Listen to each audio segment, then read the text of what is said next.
एक नए चैप्टर के बारे में हम बात करेंगे यहाँ पर। और जो नया चैप्टर आज हम स्टार्ट करने वाले हैं यहाँ पर, उस चैप्टर का नाम है यहाँ पर एसिड एंड सॉल्ट। तो हम लोग यहाँ पर बात करेंगे एसिड के बारे में, बेस के बारे में और सॉल्ट के बारे में। और ये जितनी भी बातें हम लोग करते हैं जैसे कि हम लोग केमिस्ट्री के रिस्पेक्ट से करते हैं। देखो, जब भी हम लोग केमिस्ट्री के रिस्पेक्ट में बात करते हैं तो हम लोग क्या देखते हैं, we have more than 115 element. Total हमारे पास 115 से ज्यादा एलिमेंट्स होते हैं। और जब भी केमिस्ट्री के अंदर बात चलेगी, समझ के चलिए कि इन एलिमेंट्स के रिस्पेक्ट्स में बात चलेगी, हमेशा इन एलिमेंट्स के रिस्पेक्ट्स में बात चलेगी। तो हमारे पास टोटल 115 से ज्यादा एलिमेंट्स होते हैं।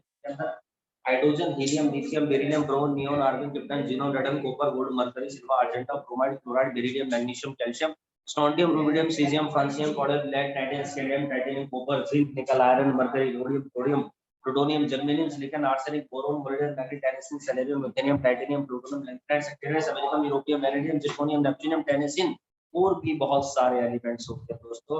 और यही एलिमेंट डिफरेंट डिफरेंट कॉम्बिनेशन से मिल करके क्या बनाते हैं, कंपाउंड्स बनाते हैं। तो ये हमारे पास इधर में एलिमेंट्स, और ये एलिमेंट्स क्या बनाते हैं, डिफरेंट डिफरेंट कॉम्बिनेशन में मिल करके हमारे पास यहाँ पर कंपाउंड बनाते हैं। डिफरेंट डिफरेंट कॉम्बिनेशन में कंपाउंड बनाते हैं। और यही जो कंपाउंड बने थे, इन्हीं कंपाउंड में से अब मेरे पास कुछ एसिड है, कुछ बेस है और कुछ मेरे पास यहाँ पर सॉल्ट है ना। इन्हीं के बारे में बात करेंगे यहाँ पर। तो सबसे पहले बच्चों हम लोग यहाँ पर बात करते हैं एसिड के बारे में। देखो, जब मैं एसिड के बारे में बात, तो हमारे कोर्स में 3 ही एसिड है। सबसे पहली चीज तो HCl है, H2SO4 और HNO। ये 3 एसिड हमारे कोर्स में है, हाइड्रोक्लोरिक एसिड, सल्फ्यूरिक एसिड और नाइट्रिक एसिड। ठीक, चलो। नॉर्मली एसिड जो होते हैं वो आपके दो तरीके के, एक होते हैं स्ट्रॉन्ग एसिड और दूसरे होते हैं मेरे पास वीक एसिड। नॉर्मली जितने भी स्ट्रॉन्ग एसिड है वो हमारे पास कैसे एसिड होते हैं।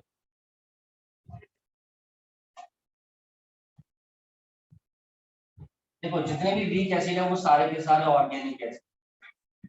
हमारे पास कैसे एसिड है, ऑर्गेनिक एसिड। जितने भी वीक एसिड होते हैं वो सारे के सारे ऑर्गेनिक एसिड होते हैं। और उसके अलावा हम लोग यहाँ पर देखते हैं बाकी जो हमारे पास जितने भी स्ट्रॉन्ग एसिड है वो सारे के सारे हमारे आर्टिफिशियल कह सकते हैं यहाँ पर एसिड होते हैं। या फिर हम कह सकते हैं कि जो आपका जिनका नेचर एसिडिक होता है, जो स्ट्रॉन्ग होते हैं, यानी कि मिनरल एसिड होते हैं। ये हमारे पास इधर में मिनरल एसिड है। कुछ मिनरल एसिड है, कुछ ऑर्गेनिक एसिड है। मिनरल एसिड हमेशा स्ट्रॉन्ग होते हैं, ऑर्गेनिक एसिड हमेशा हमारे पास वीक। स्ट्रॉन्ग एसिड हमारे कोर्स में 3 है, HCl है, H2SO4 है, HNO3। ठीक, जबकि जो वीक एसिड हमारे पास है यहाँ, तो हमारे पास इधर में वीक एसिड है। तो वीक एसिड होते हैं जैसे कि लैक्टिक एसिड, तो दही में पाया जाता है, सिट्रिक एसिड,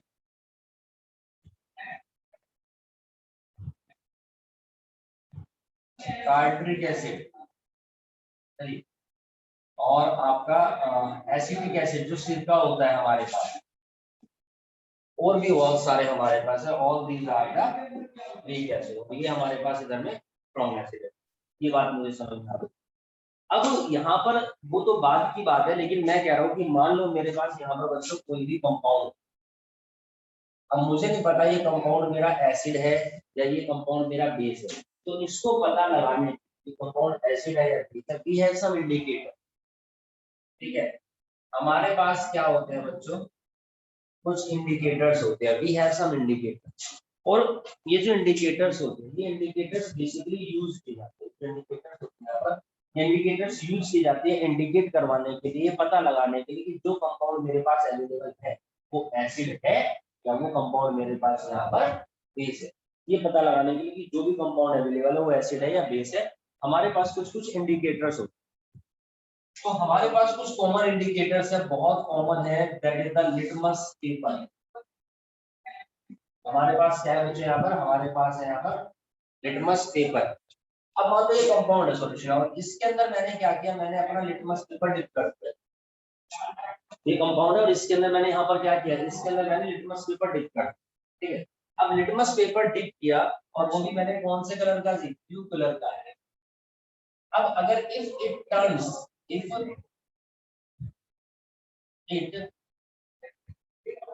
रेड, और अगर ये रेड कलर का हो जाता तो समझ जाना कि ये मेरे पास यहाँ पर कंफर्म है एसिड। ठीक है जी, मेरे पास एसिड है। दूसरी तरफ अगर मेरे पास एक कंपाउंड है और उसके अंदर मैंने लिटमस पेपर लिया and if it turns blue, तो समझ जाओ ये मेरे पास बेस है। तो समझ जाना है कि हमारे पास यहाँ पर बेस है। हाँ जी, red to blue basic in nature and blue to red is acidic in nature. Very simple, very easy. ये बात मुझे समझ में आ गई है, कोई दिक्कत नहीं। हमारे पास इंडिकेटर है, लिटमस पेपर मैंने यूज किया। अब मैं इसके अंदर एक चीज और देखता हूँ यहाँ पर कि एक तो ये इंडिकेटर लिटमस पेपर जो बहुत ही कॉमन इंडिकेटर हमारे पास, लेकिन हमारे पास इसके अलावा भी बहुत सारे इंडिकेटर्स होते हैं। ठीक है, we have many indicators that are used to indicate identify कि which compound is acid और which compound is base। तो एसिड और बेस को पहचानने का एक तरीका तो मुझे पता चल गया कि इंडिकेटर की मदद से पहचान, लेकिन मैं कह रहा हूँ नहीं भी पता चलता तब भी कोई समस्या नहीं है, क्योंकि एसिड हमारे कोर्स के तीन है। हम जो रिएक्शंस करेंगे उनके अंदर यही तीनों एसिड यूज होंगे, इनका जिक्र ही नहीं फिलहाल कोई दूर दूर तक। ऑब्वियसली बात है, तीन एसिड है, तीन एसिड को याद करना तो कुछ भी मुश्किल नहीं है, ये तो याद कर सकते हैं। जब भी रिएक्शन करेंगे तो हमेशा हम तीनों एसिड के साथ करेंगे, बल्कि इन तीनों एसिड में से सबसे ज्यादा रिएक्शन हम इन दो के साथ करेंगे, HCl के साथ और H2SO4 के साथ, ना कि HNO3 के साथ। देखो HNO3 के साथ भी रिएक्शन होती है, लेकिन हम दो ज्यादा रिएक्शन के साथ करेंगे। HNO3 के साथ से कुछ स्पेशल रिएक्शंस होगी जो बाद में आएंगी, उनके बारे में डिस्कस करेंगे। तो सोचो तीन में से दो एसिड याद करने। एक्चुअली जो HNO3 होता है नाइट्रिक एसिड होता है, स्ट्रॉन्ग ऑक्सीडाइजिंग एजेंट होता है। तो जो डिजायर्ड प्रोडक्ट हमारे को मिलते हैं, जो केमिकल प्रॉपर्टी होती है एसिड के हिसाब से, वो इसमें नहीं मिलती है।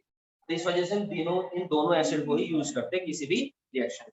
चलिए, तो HCl हो गया, H2SO4 हो गया, बात बहुत सिंपल सी हो गई, इनको याद करने का तरीका। हमारे पास एक इंडिकेटर हो गया लिटमस पेपर। लिटमस पेपर से कैसे पता चलता है, अगर वो रेड हो जाता है तो एसिड है, तो ब्लू हो जाता है तो बेस। बात हो गई। चलिए, तो हमारे पास ये कॉमन इंडिकेटर है। उसके अलावा देखो ये पहला इंडिकेटर, उसके अलावा कुछ और भी इंडिकेटर है। उसके अलावा हमारे पास कुछ और भी इंडिकेटर है, जैसे हमारे पास एक इंडिकेटर और है, that is the methyl orange.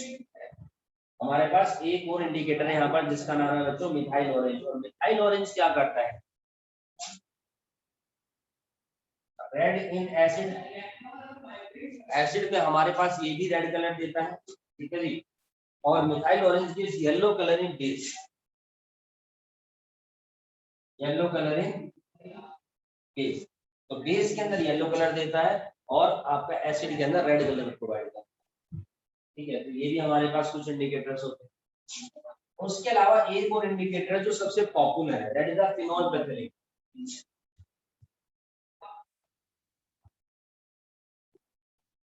तो फिनोल पैथेलिन भी हमारे पास इंडिकेटर और भी बहुत सारे, लेकिन जो सबसे मोस्ट जो कमर्शियल लेवल पर यूज होते हैं, फिलहाल हम उनके बारे में ही आपको बताते हैं। फिनोल पैथेलिन जो इंडिकेटर होता है, नॉर्मली ये एसिड के अंदर कलरलेस होता है। It is colourless in acid. Acid के अंदर हमारे पास कैसा है बच्चों, ये कलरलेस है। एंड ये पिंक कलर इन बेसिक सॉल्यूशन, पिंक कलर इन बेसिक सॉल्यूशन। तो पिंक कलर प्रोवाइड करता है हमारे पास ये basic solution. So these are the most commonly used indicators to identify which compound is acid or base. ठीक, चलिए अब यहाँ पर हम लोग क्या देखते हैं, एक और हमारे पास इंडिकेटर होता है बच्चों, ठीक है जी, जिनके ऊपर क्वेश्चन पूछा जाता है कई बार। तो we have some olfactory indicators, we have some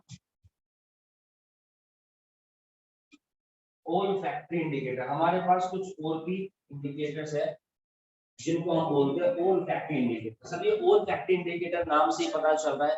olfactory indicators मतलब कि with respect to the smell with respect to the fragrance, वही तो olfactory इंडिकेटर्स हो गए हमारे पास, ठीक है।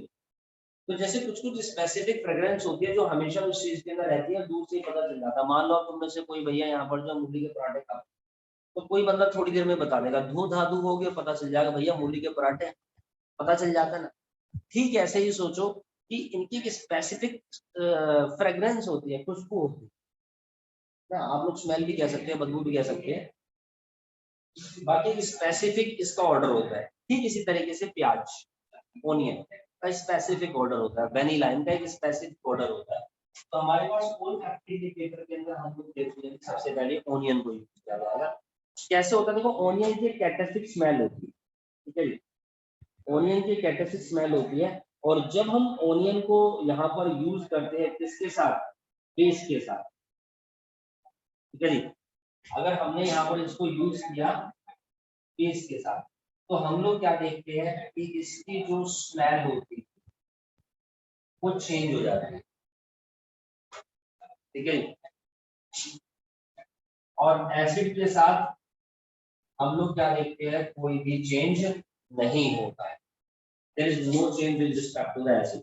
यानी कि कोई भी एसिडिक सॉल्यूशन होगा, कुछ भी ले लो आप, HCl H2SO4 है, वो ओनियन की स्मेल को डिस्ट्रॉय नहीं कर सकता है। This can be used as a test for acid and base.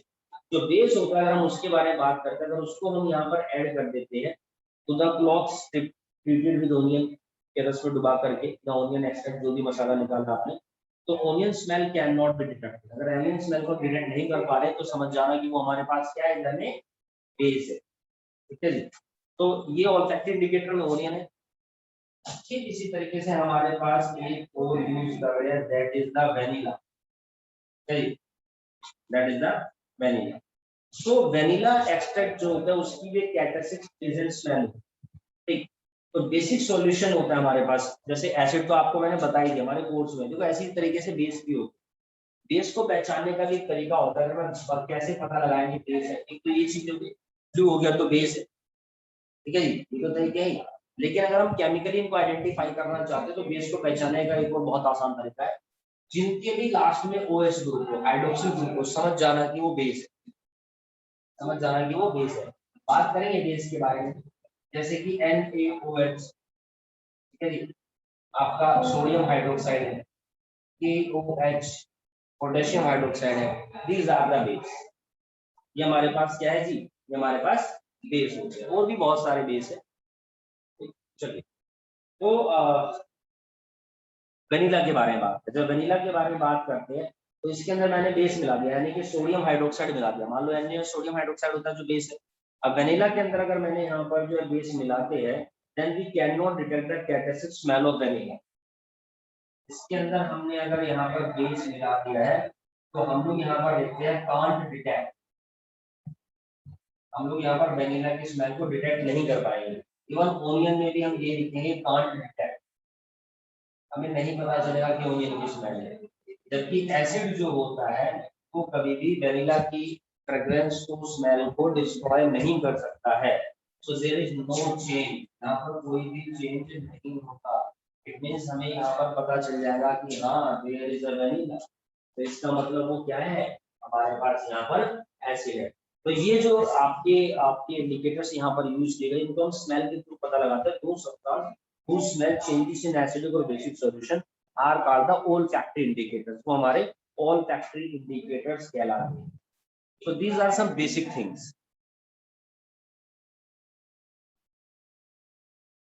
तो डिटेल में बात करेंगे थोड़ा सा हम लोग यहाँ पर एसिड के बारे में। और जब एसिड के बारे में बात करते हैं तो हम लोग क्या देखते हैं, नॉर्मली एसिड जो होता है, जो प्रेजेंट होता है प्लांट के अंदर या एनिमल्स के अंदर, वो एसिड जो है ऑर्गेनिक एसिड कहलाता है। जैसे हमारा सिट्रिक एसिड नींबू में है, टमाटर में है, लेमन में है, संतरे में है, ऑरेंज में है, ठीक है। और आपका जो सिट्रिक एसिड है खट्टे फलों में पाया जाता है, इनको सिट्रस फ्रूट्स बोला जाता है। एसिटिक एसिड जो सिरका होता है उसको बोला जाता है। तो हमारे पास ये ऑर्गेनिक एसिड है। कुछ हमारे पास मिनरल एसिड होती है, HCl है, H2SO4 और HNO3 है। अब इन्हीं के बारे में बात करेंगे। देखो ये जो HCl है, जो मेरे पास H2SO4 है, जो मेरे पास HNO3, ये मेरे मिनरल एसिड है, ये मेरे स्ट्रॉन्ग एसिड है। ये बात पता चल गई मिनरल का और ऑर्गेनिक का, वीक का और स्ट्रॉन्ग का। अब हम लोग क्या देखते हैं, यही एसिड हमारे पास है, इनको दो तरीके से, या तो मैं इनको यहाँ पर डाइल्यूट फॉर्म में यूज करता हूँ, या फिर मैं इनको यहाँ पर कंसंट्रेटेड फॉर्म में यूज करता हूँ।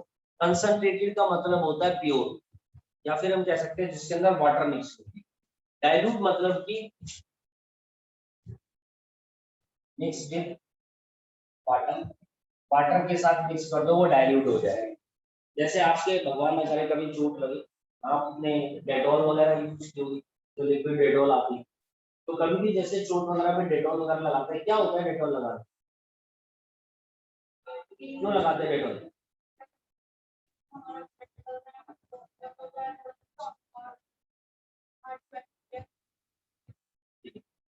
देखो पहली चीज तो ये कि डेटॉल लगाने से कभी भी चोट नहीं, डेटॉल लगाने से क्या होता है, डेटॉल बेसिकली एक क्रिस्टलाइज सॉल्यूशन होता है, ठीक है जी, एक क्रिस्टलाइज सॉल्यूशन होता है, क्रिस्टलाइज सॉल्यूशन जिसमें किसी भी तरह के जर्म्स और बैक्टीरिया नहीं पनपते, वो क्रिस्टलाइज सॉल्यूशन, ठीक है। तो वो हमारा सिर्फ ये होता है कि जर्म्स और बैक्टीरिया को नहीं पनपने देता, इन्फेक्शन से बच जाता है, बाकी उसका और कोई रोल नहीं। बाकी जो काम होती है वो एंटीबायोटिक्स के होते हैं, दर्द की पेन किलर्स आते हैं, ठीक है जी, जो आपका स्वेलिंग वगैरह हो जाते हैं उसको ट्रीट करने का अलग ट्रीटमेंट हो। तो हम कभी भी कई बार क्या करते हैं, डेटॉल लाएंगे वाटर में डिप कर या डायरेक्ट लगा लेते हैं, ऐसा कभी नहीं करना चाहिए। जो डेटॉल होती है वो कंसंट्रेटेड होती है, तो हमें उसको डाइल्यूट बनाना पड़ता है पहले। तो डाइल्यूट करने के लिए 1 मग पानी लो, कम से कम 1 मग इतना, ठीक है जी, और उसके अंदर 1 ढक्कन डेटॉल डालो, then you need to use it, उसके बाद उसको यूज करना चाहिए, तब जाके वो डाइल्यूट बना। आप कभी देखा हो घर में, कभी डॉक्टर वगैरह के पास गए चोट होती, डॉक्टर के बाद देखो पहले से बना बनाया सोल्यूशन होता है, बिल्कुल ऐसा सस्ते वाला डेटॉल लगा रहा है, हम ऐसे ही बोलते हैं, लेकिन वो एक्चुअल में डाइल्यूट करके रखा होता है, पूरा बिखेर देते हैं, आधे ज्यादा जमीन पे बिखर जाता है जितना हमारे पे लगाते हैं। क्यों? क्योंकि उन्होंने डाइल्यूट ऑलरेडी कर रखा, तो हमें भी डाइल्यूट यूज करने चाहिए। अगर डाइल्यूट यूज कर लेंगे उसको खराब करते हैं। आप नॉर्मल स्किन पे डेटॉल लगा के देख लो 1-2 दिन लगातार, एक दिन बॉटल में डिप करो यहाँ लगा, दूसरे दिन डिप करो यहाँ लगा, तीसरे दिन डिप करो यहाँ, चौथे दिन डिप करो यहाँ, 5वें देखना स्किन काली पड़ जाएगी, हार्ड हो जाएगी, क्योंकि वो स्किन को बर्न कर देता है, ठीक है जी, क्योंकि वो हमारा कंसंट्रेटेड होता है। चलिए, तो ये तीनों हमारे मिनरल एसिड है, और हम लोग क्या देखते हैं कि जो एसिड होते हैं बेसिकली उनकी कुछ प्रॉपर्टी, सबसे पहली चीज इनका जो टेस्ट होता है वो सोर होता है, खट्टे होते हैं, ठीक है। इसका मतलब ये नहीं चाट के देख लेंगे, कंसंट्रेटेड होते हैं, जीभ जला कर रख देंगे।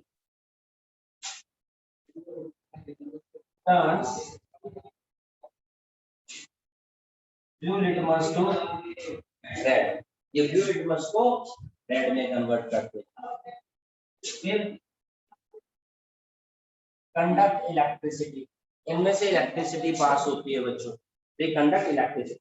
जैसे आपने हो सकता है छोटी क्लास में कभी स्कूल्स में एक्टिविटी प्रोजेक्ट मिला हो, लेमन बैटरी बनाने के लिए बोला स्कूल में, या पोटैटो बैटरी बनाने के लिए बोला हो, है ना, तो उसमें हम यूज करते हैं, पोटैटो होती है, आयरन नेल होती है, उसमें तार लपेट के लगा देंगे, बीच में बल्ब लगा देंगे, बैटरी लगा देंगे, हम देखेंगे वो करंट को पास करता है, तो there is a conduction of electricity होती है।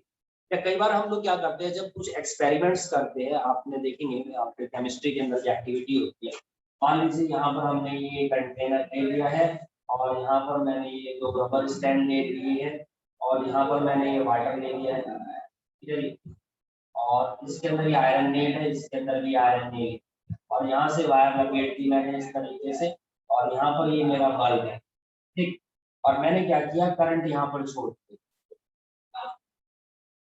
अब पानी में तो करंट आता ही है, ऊपर तक डिप कर देते आयरन नेट के साथ।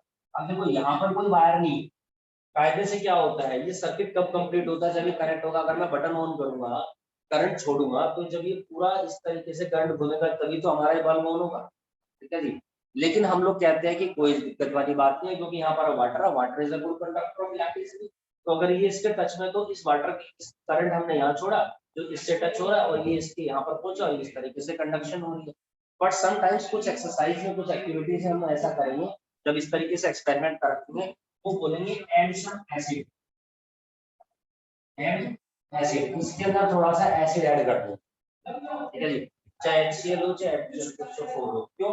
क्योंकि एक कंडक्टर ऑफ इलेक्ट्रिसिटी होती है, तो उससे क्या फर्क पड़ रहा है सर, वाटर भी तो कंडक्टर ऑफ इलेक्ट्रिसिटी है।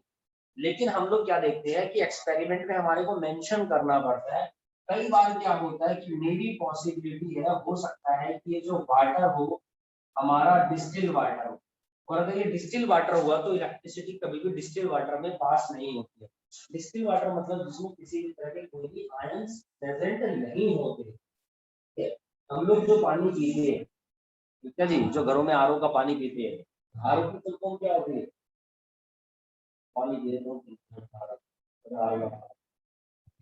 आरओ मतलब रिवर्स ऑस्मोसिस होता है। चलो ठीक है, डिटेल में कभी बात करेंगे इस चीजों के बारे में, करेंगे जरूर ये सारी कंफर्म। तो आरओ रिवर्स ऑस्मोसिस होता है। आपने कभी जैसे नहीं होती है बिस्लरी, देखा होगा उसके ऊपर लिखा होता है Bisleri finishing with added minerals, है ना, विद एडेड मिनरल्स, उसमें लिखा होगा उसके अंदर मिनरल्स ऐड किए जाते हैं। ठीक है, या फिर आपने देखा होगा, कई बार सुना हो कि विराट कोहली जो है पानी भी पीता है, वो इंग्लैंड से आता है, सुना है कभी इस तरह की बातें? जो तो पानी की यहाँ नहीं, उनके अंदर आयंस होते हैं, आयनिक वाटर कहलाता है। चलिए, जो हमारी बॉडी के मेटाबोलाइट्स का काम करते हैं, समझे? आपने देखा होगा जो बारिश का पानी होता है डिस्टिल वाटर होता है, जिसमें किसी भी तरह के आयंस नहीं होते, ये डिस्टिल वाटर होता है। आप पानी को गर्म कर दो, गर्म करके जो भाप बनेगी, वो भाप बन के जो ठंडा होकर दोबारा पानी आएगा, वो डिस्टिल वाटर होता है। ठीक है? आप जो इन्वर्टर की बैटरी में पानी डालते हो, वो डिस्टिल वाटर होता है। आपके घर में एसी लगा हुआ है, चलो, तो आप देखेंगे एसी में से जो वाटर निकलता है ना, कूलर तो है नहीं उसमें पानी डालेंगे वो निकलेगा, चाहे स्प्लिट हो चाहे विंडो, उनमें वाटर निकलता है, उस पानी को इकट्ठा कर लो, वो भी डिस्टिल वाटर। जो एटमॉस्फेयर में हमारे एयर मॉलिक्यूल्स प्रेजेंट है वेपर्स फॉर्म में, उनको कंडेंस करता है, और वो आपका कंडेंस होकर के लिक्विड फेज में आ जाता है, वो डिस्टिलेशन प्रोसेस ही कहलाती है। तो वो भी डिस्टिल वाटर होता है, जिसमें आयंस प्रेजेंट नहीं होते, तो इलेक्ट्रिसिटी पास नहीं होती है। तो इस वजह से हम थोड़ा सा एसिड उसके अंदर यूज करते हैं, तो यानी they allow to conduct electricity, electricity को अलाउ करते हैं यहाँ पर कंडक्ट होने के लिए। ठीक है जी, चलिए ये बात है। तो शॉर्ट टेस्ट होता है, term blue litmus fluoride, conduct electricity, these are some basic property, यहाँ पर ये इनके हमारे पास बेसिक प्रॉपर्टी होती है। उसके अलावा मैं आपको बता देता हूँ, देखो एसिड जैसा कि मैंने आपको बताया दो तरीके के हैं, एक तो हमारे पास यहाँ पर स्ट्रॉन्ग एसिड है, और दूसरे हमारे पास इधर में वीक एसिड। अब देखो जो वीक एसिड है वो ऑर्गेनिक एसिड है, सिट्रिक एसिड है, टार्ट्रिक एसिड है, अमिटिक एसिड है, ठीक है, ये सब हमारे पास ऑर्गेनिक एसिड होते हैं, वीक एसिड। जिनके बारे में जिक्र करना है वो स्ट्रॉन्ग एसिड होते हैं। स्ट्रॉन्ग एसिड मिनरल एसिड है, HCl H2SO4 HNO3, जिसमें ज्यादातर हम दो ही यूज करेंगे। अब मैं यहाँ पर क्या देखता हूँ कि नॉर्मली जो एसिड है हमारे पास, hydrochloric acid, sulphuric acid, nitric acid, ये स्ट्रॉन्ग एसिड। ठीक, वीक एसिड में मेरे पास आते हैं जी एसिटिक एसिड, सिरका, अभी थोड़ी देर पहले मैंने आपको बताया, ठीक है, जिसको इथेनॉइक एसिड बोलते हैं। फॉर्मिक एसिड होता है, जो चीटी वीटी काट लेते हैं कई बार, आप लोगों को हल्की सी चिकनाहट बचती है, क्योंकि वो फॉर्मिक एसिड होती है। सिट्रिक एसिड है, टार्ट्रिक एसिड है, ठीक है जी, and there is another acid, एक और एसिड है जिसका नाम है H2CO3, जिसको हम लोग बोलते हैं यहाँ पर कार्बोनिक एसिड। तो ये भी एक वीक एसिड है। मजेदार बात क्या है कि कार्बोनिक एसिड एक मिनरल एसिड है, लेकिन उसके बावजूद ये वीक है। ठीक है जी, तो कार्बोनिक एसिड एक मिनरल एसिड है, उसके बावजूद हम लोग यहाँ पर क्या देखते हैं कि वीक एसिड है। इसीलिए स्पेशल केस है, इसीलिए जिसको मैंने बताया it is a mineral acid. तो मिनरल एसिड होने के बावजूद ही हमारा वीक एसिड होता है, बाकी तो जो होते हैं वो सारे हमारे पास ऑलरेडी वीक एसिड है ही है कोई। ठीक है, जो ऑर्गेनिक एसिड होते हैं वो वीक एसिड होते हैं। Done, very simple, very easy. Concentration और डाइल्यूट मैंने आपको बता दिया है। तो these are some properties, shortage, blue litmus, conduct electricity. अब ये किस तरह की प्रॉपर्टी है? सारी फिजिकल प्रॉपर्टी है, ये सारी फिजिकल प्रॉपर्टी है। और अब हम बात करेंगे यहाँ पर एसिड्स की केमिकल प्रॉपर्टीज के बारे में बात। Now we need to discuss about the chemical properties, और यहीं से चैप्टर की धमाकेदार शुरुआत, जब हम मेटल्स की और एसिड की केमिकल प्रॉपर्टीज के बारे में बात करते हैं। तो जब एसिड की केमिकल प्रॉपर्टीज के बारे में बात करते हैं तो सुनिए जी, सबसे पहली चीज,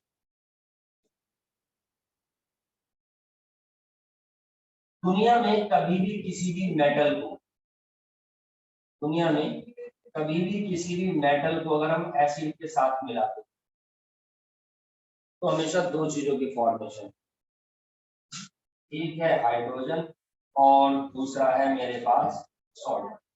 ये रिएक्शन आप याद करो, मैंने एक बार पहले भी बताई थी during the displacement chapter number 1। वही सेम रिएक्शन लिखनी है। कभी भी किसी भी मेटल को किसी भी एसिड के साथ मिला दो। क्यों मिला दो? क्यों मिलाएंगे किसी भी एसिड के साथ? जब हमारे कोर्स में 3 हम तो इनके साथ मिलाएंगे, हम तो नहीं मिलाते किसी के साथ। तो कोई भी मेटल ले लो, मेटल समझते हो, आयरन है, कॉपर है, गोल्ड है, सोडियम है, पोटेशियम है, जिंक है, ये सब हमारे पास क्या होती है? मेटल्स। तो मान लो मैंने एक मेटल ले लिया जी सोडियम Na, और इसको मैं एसिड के साथ ट्रीट करता हूँ और एसिड ले लिया है मैंने यहाँ पर HCl। ठीक, तो जब इस मेटल की इस एसिड के साथ रिएक्शन होगी तो हमेशा दो चीजों की फॉर्मेशन होगी, हाइड्रोजन की और सॉल्ट की। हाइड्रोजन का फार्मूला बच्चे बच्चे को पता है, H2 को ही बता है। H इसमें से हट गया, पीछे क्या बचा? NaCl। यही मेरा क्या कहला देगा भैया? सॉल्ट कहला देगा। NaCl इज द सॉल्ट, इसका नाम है sodium chloride, and chloride family is the salt family. जिसके लास्ट में क्लोराइड है समझ जाना कि सॉल्ट है, और ना है कि तो चाट के देख लेना, पता चल जाएगा। नमकीन नमकीन सा लगे तो समझ जाना कि सॉल्ट। नमक नमकीन होता है, नमक खट्टा नहीं होता, ठीक है। ये हमारे पास इधर में सॉल्ट होता है NaCl, मतलब कि सोडियम क्लोराइड। तो आप ये देखिए, एसिड को तो हमने पहचान ही लिया था, HCl H2SO4 बेस को भी पहचानना बहुत आसान था, मैंने बता दिया था, जिनके अंदर OH होता है वो बेस कहलाते हैं।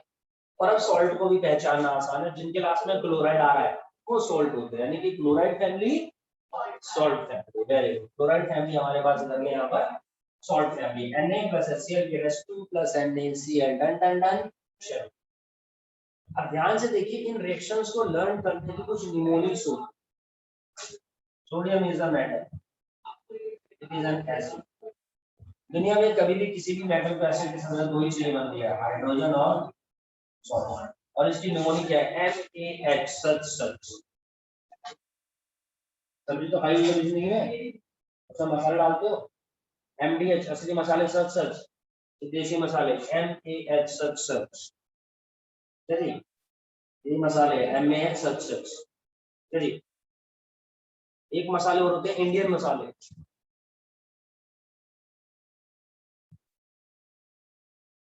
चलिए इंडियन मसाले बताओ आपको, तो बता दो। हम हैं ऑथेंटिक इंडिया। चलिए तो ऑथेंटिक इंडिया बहुत बेहतरीन मसाले हैं, फ्लिपकार्ट पे स्नैपडील पे मिल जाएंगे, ठीक है।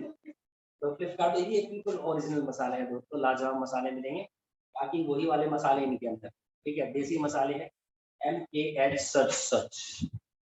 तो आप कोई भी और भी एग्जांपल ले सकते हो, एक एग्जांपल और ले लेते हैं हम लोग यहाँ, कोई भी मेटल ले लो, इस बार जिंक ले लो, एसिड H2SO4 ले लो, जिंक रिएक्शन मैंने पहले भी कराई थी, ठीक है जी।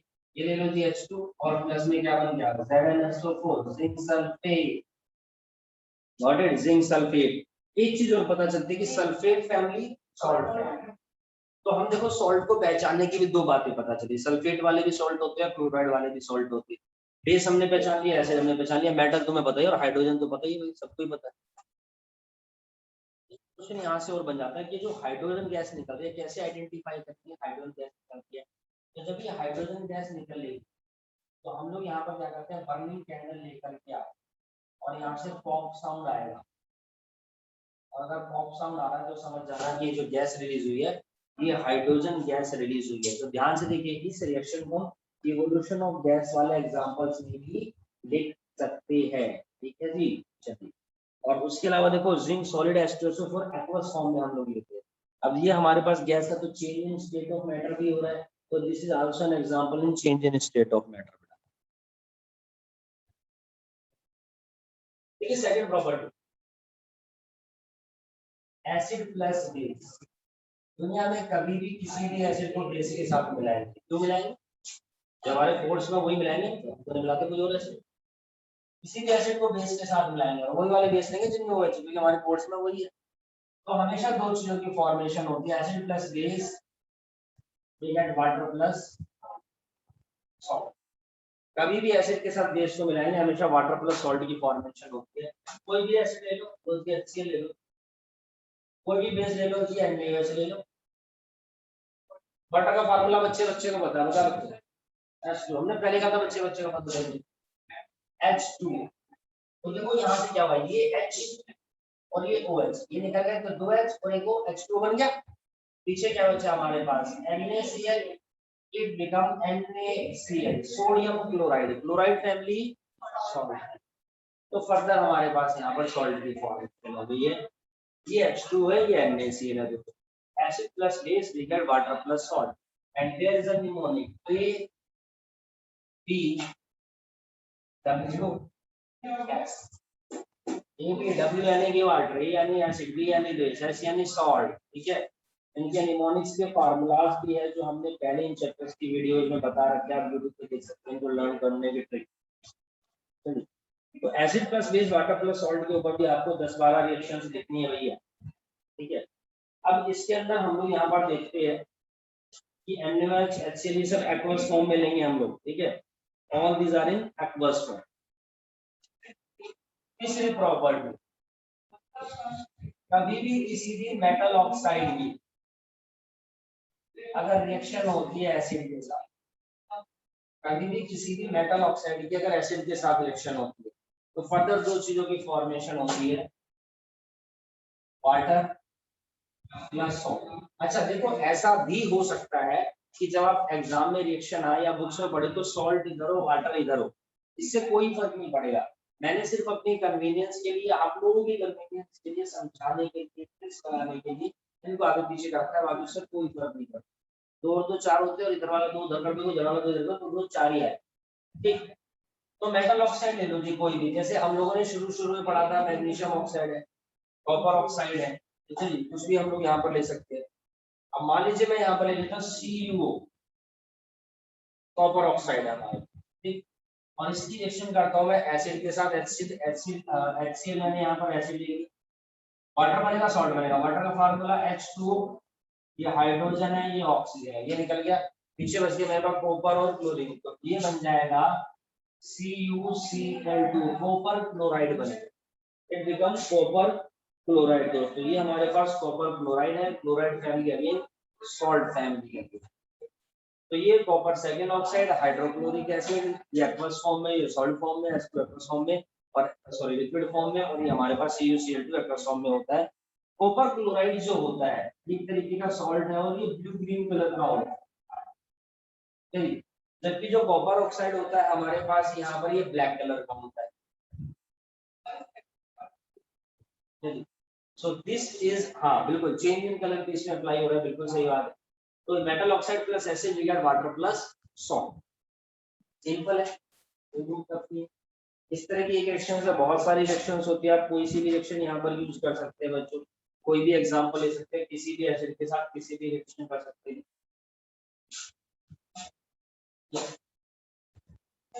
मान लो आप लोगों ने ले लिया, एक एग्जांपल वो कर लो, मैग्नीशियम ऑक्साइड लिया, तो हमने चैप्टर 1 में स्टार्टिंग में पढ़ा, इसकी रिएक्शन हम लोग यहाँ पर कर लेते हैं HCl के साथ, क्या बन जाएगा H2O प्लस में MgCl2, magnesium chloride, chloride family again salt family है।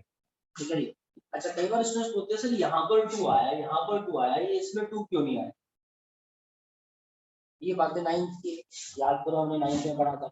हमें पता है ये मेरा सोडियम है, ये मेरा क्लोरीन है, सोडियम का इलेक्ट्रॉन एटॉमिक नंबर 11 होता है, तो इलेक्ट्रॉनिक कॉन्फ़िगरेशन 2 8 है, वैलेंस ये, क्लोरीन का atomic number 17, electronic configuration 2 8 7, valence ये, इसकी वैलेंस इसमें, इसकी वैलेंस इसमें, Na1CF1, इसका कोई नहीं, उसका तो खुदा है यार, है ना, जिसका कुछ नहीं होता उसका 1 होता है, तो 1 लिखने की जरूरत नहीं है, बाय डिफॉल्ट प्लस 2 है।